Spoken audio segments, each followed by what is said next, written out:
Hello bachcho, let's see this question. The question says total number of 2-degree amine isomers of C4H11N would be only structural.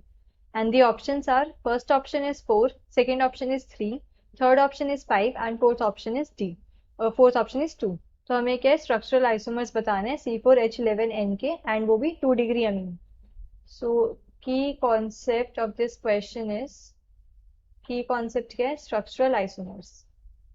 Structural isomers structural isomers क्या होते हैं? ये वो isomers हैं जिनका molecular formula same होता है but atoms की जो कनेक्टिविटीज होती है वो डिफरेंट होती है, मींस स्ट्रक्चर डिफरेंट होता है. So molecules having same molecular formula, molecules having same molecular formula, molecular formula but different connectivities of atom, different connectivities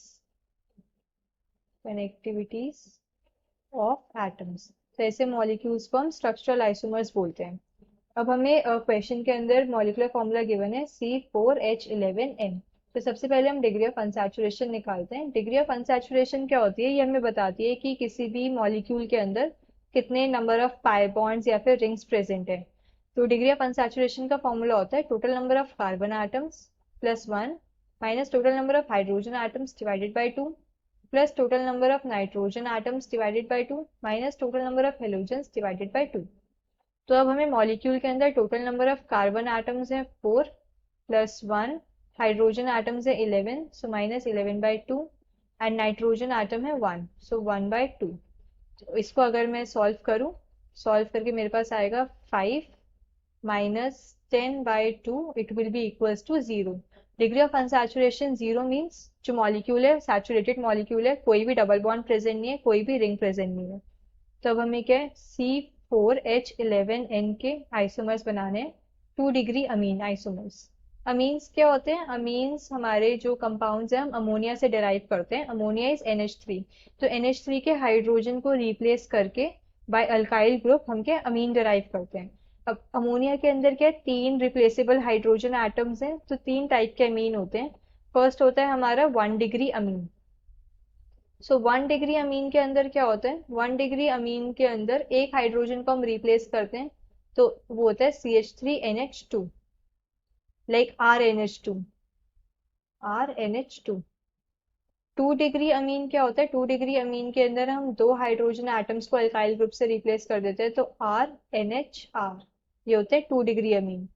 and 3-degree अमीन क्या होते हैं? 3-degree अमीन के अंदर हम तीनों हाइड्रोजन्स को अल्काइल ग्रुप से रिप्लेस कर देते हैं. सो 3-degree अमीन्स होते हैं दिस. अब हमें क्या 2-degree अमीन वाले आइसोमर्स बनाने हैं तो NH फिक्स कर देते हैं. NH हमने क्या फिक्स कर दिया. अब हमारे पास जो बची है चेन वो बची है C4H10.